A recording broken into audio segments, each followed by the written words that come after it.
तो यहाँ हम सबसे पहले बॉडीज़ बनाएंगे। तो बॉडीज़ बनाने के लिए फैब्रिक को इस तरीके से हाफ में फोल्ड कर लेंगे, फिर दोबारा फोल्ड कर लेंगे।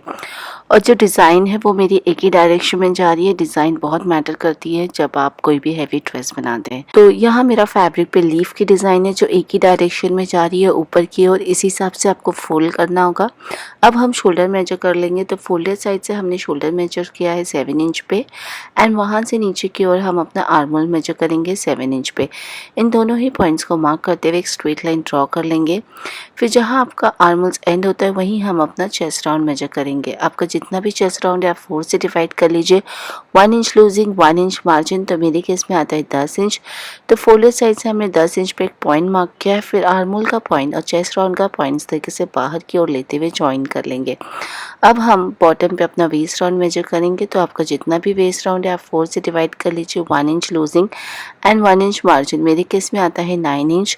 तो फोल्डेड साइड से हमने 9 इंच पे एक पॉइंट मार्क किया है। फिर चेस्ट पर्स का पॉइंट और वेस्ट राउंड का पॉइंट इस तरीके से लेते हुए स्लांट वे में ज्वाइन कर लेंगे। अब हम यहाँ बैक आर्म होल बनाएंगे। तो 1 इंच का पॉइंट बाहर की ओर मार्क किया, हल्का सा कर्व शेप देते हुए ज्वाइन कर लेंगे। फ्रंट आर्म होल के लिए अंदर की तरफ 0.75 इंच पे एक पॉइंट मार्क किया है, ऊपर से एक स्ट्रेट लाइन देते हुए ज्वाइन कर लेंगे। फिर अगेन बाहर की ओर 1 इंच का एक पॉइंट मार्क करेंगे और हल्का सा कर्व शेप देते हुए इसे ज्वाइन कर लेंगे। अब इन सारी मार्किंग एरिया को कट कर लेना होगा। कटिंग करते समय आप ध्यान दीजिए, आपको सिर्फ बैक आर्म होल कट करना होगा। तो ये हमने कट कर लिया है। कट करने के बाद जब आप ओपन करेंगे तो आपको 2 फैब्रिक रिसीव होगा। एक होगा आपका फ्रंट और एक होगा आपका बैक। आपको फ्रंट पार्ट लेना होगा, उसे अगेन हाफ में फोल्ड करना होगा और आपको फ्रंट आर्म होल की कटिंग कर लेना होगा। तो यहाँ हमने फ्रंट आर्म होल की कटिंग कर लिया है और अब हम इसे ओपन कर लेंगे और इस तरीके से मेरी फ्रंट और बैक दोनों की कटिंग हो गई है। अब दोनों पे हमें अस्तर लगाना है। तो अस्तर हम किस तरीके से लगाएंगे, जो नेट का फैब्रिक है उसे हम उल्टा रखेंगे और अस्तर को उसके ऊपर सीधा रखेंगे। इस तरीके से लेते हुए हम साइड्स, आर्म होल्स और ऊपर की तरफ ऑल अराउंड हम स्टिचिंग दे देंगे। इसी तरीके से हमने फ्रंट और बैक दोनों पे अस्तर को लगा लेना होगा। तो आप देख रहे हैं मैंने दोनों पे अस्तर को अटैच कर लिया है। अब हम फ्रंट पार्ट लेंगे और फ्रंट पार्ट की नेक की कटिंग करेंगे, जिसकी कटिंग हम सबसे पहले बकरम पे करेंगे। बकरम को पहले हाफ में फोल्ड कर लेंगे। फिर आप चौड़ाई मेजर कर लीजिए। तो यहाँ मेरी चौड़ाई रहेगी 3 इंच और लंबाई हम रखेंगे लगभग 4.5 इंच। इन दोनों ही पॉइंट से एक बॉक्स बना लेंगे और अंदर हम राउंड शेप दे देंगे। उसके बाद हम बाहर की तरफ हर एक एक इंच पे इसी शेप में एक पॉइंट मार्क करेंगे। इन सारी पॉइंट्स को हम ज्वाइन कर लेंगे एंड इन मार्किंग एरिया को हम कट कर लेंगे। तो यह हमने कट कर लिया है। कट करने के बाद आप देखेंगे हमारा नेक का जो शेप है वो रेडी है राउंड शेप में। अब हम अस्तर का पीस का कपड़ा लेंगे स्क्वायर शेप में और उसके ऊपर हम ये अपना नेक को जो बकरम पे कट किया उसे प्लेस करेंगे और इसी शेप में आधे इंच का फैब्रिक छोड़ते हुए ऑल अराउंड कट लगा लेंगे। और जो आधा इंच का फैब्रिक हमने छोड़ा था उसे हम फोल्ड करते हुए इसके ऊपर सिलाई दे देंगे। तो यह हमने बकरम और फैब्रिक दोनों अटैच कर लिया है और अब हम इसे अपने फ्रंट पार्ट पे नेक पे अटैच कर लेंगे। एक्जैक्टली सेंटर पे आपको प्लेस करना होगा। इस तरीके से प्लेस करना हो जो बकरम वाला पार्ट है वो ऊपर की ओर हो और जस्ट किनारे पे आपको इसकी सिलाई दे देना होगा। तो यह हमने दे दिया है। अब हम आधा इंच का फैब्रिक छोड़ते हुए ऑल अराउंड इस पर कट लगा लेंगे और जो आधा इंच का फैब्रिक हमने छोड़ा था उस पर हमें इस तरीके से हल्का हल्का कट्स देना होगा ताकि जब हम फ्लिप करें तो आगे की तरफ कोई छोल ना आए। तो यहाँ हमने ऑल अराउंड कट्स दे दिया है। अब हम इसे फ्लिप कर लेंगे। फ्लिप करने के बाद हमें ऊपर से भी एक सिलाई दे देना होगा, जस्ट किनारे से इस पे सिलाई दे देना होगा। तो यह हमने दे दिया। इस तरीके से मेरा ये फ्रंट पार्ट रेडी हो गया है। अब हम बैक पार्ट लेंगे, उसे हाफ में फोल्ड कर लेंगे और बैक पार्ट की नेक की कटिंग करेंगे, जिसकी लंबाई हमने 4 इंच रखा है और चौड़ाई 3 इंच। एक बॉक्स बना लेंगे एंड अंदर से हम राउंड शेप दे देंगे। अब इन सारी मार्किंग एरिया को कट कर लेंगे। कट करने के बाद अब हम इसे ओपन कर लेंगे। ओपन करने के बाद हमें इसके लिए 1.5 इंच की पट्टी कट करना है इसी मेजरमेंट से। तो यह हमने 1.5 इंच के मेजरमेंट से इसी शेप में नेक को कट किया है और इसकी जो किनारी है उसे हमें सिंगल हाफ में फोल्ड कर लेना है और बॉडी को सीधा रखना होगा और जो नेक की पट्टी है उसे उल्टा रखते हुए आधे इंच की दूरी पे पहले सिलाई देना होगा। उसके बाद मोड़ते हुए आपको अगेन एक बार सिलाई दे देना होगा। तो यहाँ मैंने बैक पार्ट के नेक पे पट्टी को लगा लिया है और अब हमें बैक पार्ट को सीधा रखना होगा और फ्रंट पार्ट को उसके ऊपर उल्टा प्लेस करना होगा और शोल्डर ज्वाइन करना होगा।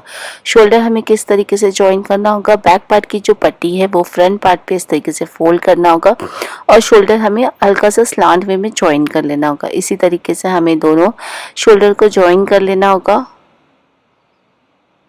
तो यह हमने शोल्डर ज्वाइन कर लिया है और अब हमें यहाँ स्लीव की कटिंग करना है। स्लीव कट करने के लिए फैब्रिक को हम इस तरीके से प्लेस कर लेंगे। तो उतना बड़ा फैब्रिक नहीं था इसलिए हमें साइड से जोड़ लगाना पड़ा। हमने आर्मोल की तरफ जोड़ लगाया है तो ये नीचे के साइड चला जाएगा और कोई भी आपको फिनिशिंग में प्रॉब्लम नहीं आएगी। अब हम इसे वन अबव द अदर रखेंगे एंड इसे अगेन हाफ में फोल्ड कर लेंगे। अब हम ऊपर फोल्डर साइड से अपना आर्मोल्स मेजर कर लेंगे। आपका जितना भी आर्मोल्स है आप उसमें 2 से 2.5 इंच एक्स्ट्रा ले लीजिए। तो मैंने यहाँ 9.5 इंच पे एक पॉइंट मार्क किया, फिर वहाँ से बाहर की ओर 2.5 इंच पे एक पॉइंट मार्क किया, फिर हल्का सा कर्व शेप देते हुए इसे ज्वाइन कर लेंगे। और जो लंबाई है स्लीव की आप अपने हिसाब से रखें। यहाँ मैं 11 इंच की रख रही हूँ। राउंड आर्म्स का मेजर दे दीजिए 1/2 इंच लूजिंग और 1 इंच मार्जिन के साथ एंड इन सभी पॉइंट्स को ज्वाइन कर लीजिए। फिर 1/2 इंच का मार्जिन देते हुए आप अपना फ्रंट आर्मोल बना लीजिए। अब इन सारी मार्किंग एरिया को कट कर लेना होगा। कटिंग करते समय ध्यान दीजिए आपको सिर्फ बैक आर्मोल कट करना होगा। तो यह हमने कट कर लिया है।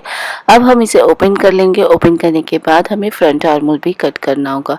इस तरीके से हमें दोनों स्लीव रिसीव हो जाएगी और स्लीव का जो जोड़ आया है आप देख रहे साइड की तरफ आया है वो नीचे के साइड चला जाएगा। स्लीव की किनारियों को डबल फोल्ड करते हुए मोड़ लेना होगा और साथ ही साथ हमने इस तरीके का लेस लगा लिया है। इस तरीके से मेरी स्लीव रेडी हो गई है। अब हम इसे अपने बॉडीज पे अटैच कर लेंगे। बॉडी को इस तरीके से ओपन कर लेंगे और स्लीव को उसके ऊपर उल्टा रखना होगा। ध्यान देना होगा फ्रंट आर्मोल का हिस्सा फ्रंट आर्मोल पे आए और बैक आर्मोल का हिस्सा बैक आर्मोल पे आए। इस तरीके से रखते हुए ऑल ओवर हमें अपने दोनों स्लीव को अटैच कर लेना होगा। तो यह हमने अपने दोनों स्लीव को अटैच कर लिया है। अब हम इसे अपने शोल्डर से फ्लिप कर लेंगे। फ्लिप करने के बाद हमें साइड सी लेना होगा और इस तरीके से हमारी ये बॉडीज रेडी हो गई है। अब हमें नीचे का घेरा प्रिपेयर करना है।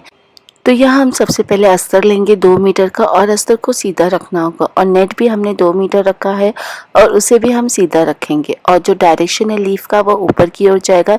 इसी तरीके से हमने बॉडी पे भी जो लीफ का डायरेक्शन वो ऊपर की ओर दिए है। दोनों को वन अबव द अदर रखते हुए सबसे पहले हम ज्वाइन कर लेंगे और उसके बाद हम उसके ऊपर इस तरीके से छोटी छोटी प्लीट्स दे देंगे।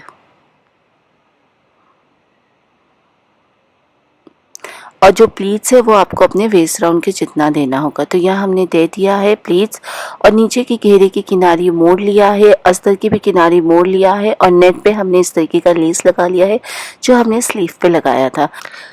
अब मेरा ये फ्रंट स्लिट है इसलिए हमें साइड की भी किनारियों को मोड़ लेना होगा। अस्तर की किनारी अलग मोड़िए और नेट की किनारियों को अलग मोड़िए।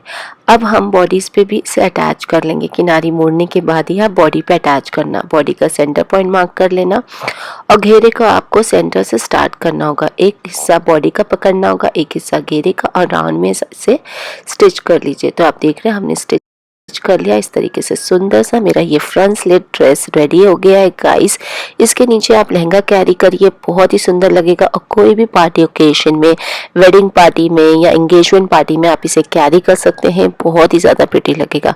सो गाइस अगर वीडियो पसंद आए तो मेरे चैनल को लाइक करिए, सब्सक्राइब करिए, शेयर करिए, मुझे सजेस्ट करिए आगे मैं आपके लिए और किस तरीके की वीडियो बनाऊँ। Till then thank you for watching, bye bye.